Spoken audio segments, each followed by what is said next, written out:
અમરેલી જિલ્લામાં બાગાયતી પાકમાં સૌથી વધુ વાવેતર આંબાનું છે અને આંબા ફૂટી જવાના કારણે ફ્લાવરિંગ લેટ આવશે, જેથી કેરીનું ઉત્પાદન ઘટવાની શક્યતા છે। અમરેલી જિલ્લામાં 11 તાલુકામાં સૌથી વધારે બાગાયતી પાકમાં આંબાનું વાવેતર છે, પરંતુ કમોસમી વરસાદ પડવાને કારણે તમામ આંબાઓ કોળાઈ ગયા છે। આંબાઓમાં ફૂટ નીકળી છે, જેથી ફ્લાવરિંગ લેટ આવશે। 20 થી 30 દિવસ ફ્લાવરિંગ લેટ આવવાની શક્યતા। આંબામાં ખરેખર જે આ કમોસમી વરસાદ થયો એટલે કે માવઠું થયું એને કારણે ખરેખર આંબાનો રેસ્ટિંગ પીરિયડ હોય, ચોમાસું પૂરું થાય એટલે એને આપણે પિયત બંધ કરીએ।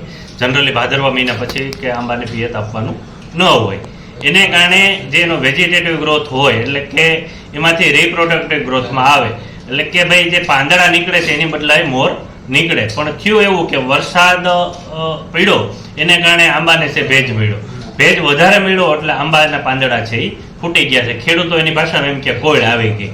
કોળ આવવાને કારણે છે એ મારું અનુમાન એવું છે કે ફ્લાવરિંગ છે ફૂલ અવસ્થા પાછળ ધકેલાય, કારણ કે જે કોળ આવે છે એ પાંદડું દેશી ભાષામાં કહીએ તો પાકળ થાય ને પછી એમાં મોર આવશે।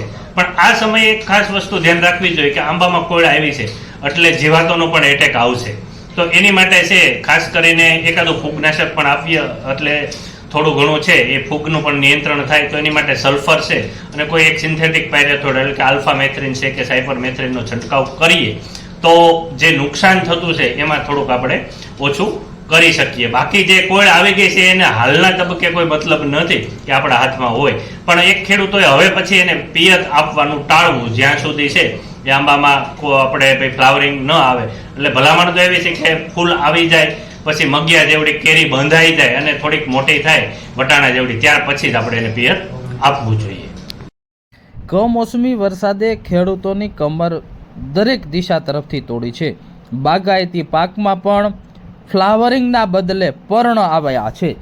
ભેજ બાગાયતી પાકમાં મળવાની સાથે જ ફૂટ નીકળવાના કારણે હવે 1 મહિનો દિવસ આંબાનો ફ્લાવરિંગ લેટ આવશે। ઉત્પાદનમાં પણ ઘટાડો થવાની શક્યતા છે।